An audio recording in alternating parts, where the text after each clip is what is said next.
నమస్తే, నేను మీ మల్లేపల్లి నరసింహులు. ఈరోజు అసెంబ్లీలో జరిగిన తీరు, ఒక ఒక ఎమ్మెల్యే మాట్లాడిన భాష తీరు చూసి చాలా సిగ్గు అనిపిస్తుంది. చట్టసభల్లోకి ఇట్లాంటి వ్యక్తులను మనం ఓట్లేసి పంపించింది. అసలు దానం నాగేందర్ అనే వ్యక్తి ఆయన 6 సార్లు ఎమ్మెల్యే గెలిచిండొచ్చు. ఎట్లా గెలిచిండు తెలంగాణ ప్రజలకు తెలుసు. ఆయన చరిత్ర, మొన్న జరిగిన అసెంబ్లీలో మొన్న పార్లమెంట్ ఎలక్షన్లో అతని తీరు, పార్టీ మార్పు, ఎందుకోసం అధికారం, పార్టీ కోసం అధికారం ఏ పార్టీ వస్తే ఆ పార్టీలోకి మారుతాడు, అతని కథ అంతా తెలుసు ప్రజలకు. కానీ ఈరోజు ఇట్లాంటి వ్యక్తిని మనం అసెంబ్లీకి పంపించినమా, ఇది ఒక సిగ్గుచేటుగా చెప్పొచ్చు. ఒక్కసారి అతను మాట్లాడిన భాష విధానం ఒక్కసారి చూసి అతని కోసం మనం మాట్లాడదాం.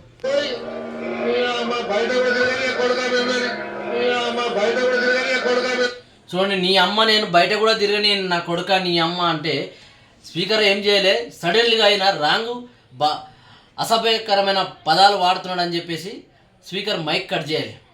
కానీ స్పీకర్ కూడా ఇక్కడ ఏకపక్షంగా వ్యవహరించిండు, అధికార పక్షానికి తొత్తుగా వ్యవహరించాడు స్పీకర్గా చెప్పొచ్చు. ఎందుకంటే ఇదే తీరు ప్రతిపక్షం వాళ్ళు మాట్లాడితే ఊరుకుంటుండే, ఎంబడి మైక్ కట్ చేస్తుండే. అది ఎవరన్నా ఉండని, అసెంబ్లీలో ప్రతిపక్షమా పాలకపక్షమా పక్కకి ఇట్లాంటి భాషను ఎట్లా అలౌట్ చేస్తారు స్పీకర్ గారు?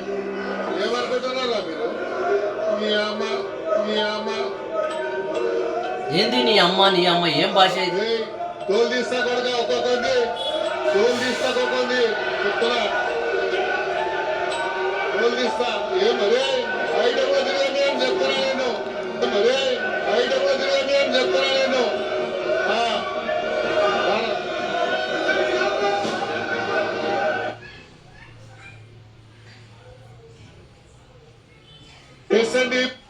ఇట్లాంటి భాష ఈ దానం నాగేందర్ చరిత్ర తెలంగాణ ప్రజలకు అందరికీ తెలుసు.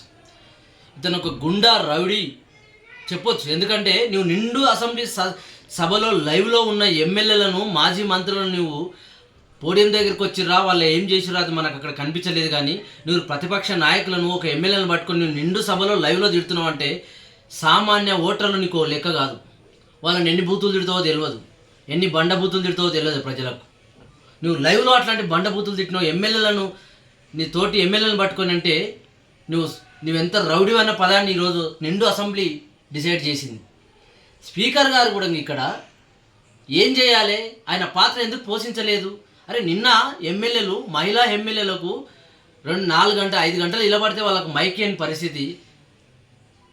మైకేండి అని అడిగితే మైక్ కట్ చేసిండు స్పీకర్ గారు. నువ్వు ఆ విషయం మాట్లాడుతూ అది అసభ్యకరమైన పదం ఈ అసెంబ్లీలో వాడొద్దని స్పీకర్ గారు మైకు కట్ చేసిండు.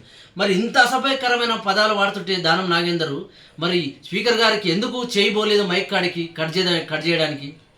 ఇది అసెంబ్లీలో చీకటి రోజుగా మిగిలిపోతుంది. ఇట్లాంటి భాష వాడుతున్న నాయకులను ఎన్నుకున్నందుకు మనకు సభ్య సమాజం తలదించుకోవాలి. చట్టసభల్లో ఏం జరగాలి, ఏం జరుగుతున్నది? ఇదా మనం చట్టసభలకు ఇట్లాంటి దుర్మార్గులను ఓట్లేసి మనం పంపించింది? హైదరాబాద్ లఘు చర్చ మీద, హైదరాబాద్ అభివృద్ధి లఘు చర్చ మీద ఇతను మాట్లాడే భాష అక్కడ ప్రతిపక్షాలు ఏమన్నా అండిండొచ్చండి.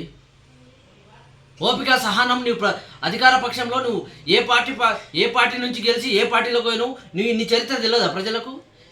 ఒక పార్టీలో గెలుసు ఇంకో పార్టీకి పోతావు, ఏ పార్టీ అధికారంలో వస్తే ఆ పార్టీలో మారిపోతావు నీ ఆస్తులు నీ అంతస్తులు కాపాడుకోవడానికి. ఇది ఖైరతాబాద్ ప్రజలకు తెలియదా, లేకుంటే తెలంగాణ ప్రజలకు తెలియదా? తెలంగాణ ఉద్యమకారులను ఉరికిచ్చి కొట్టిన చరిత్ర కదా ఇది.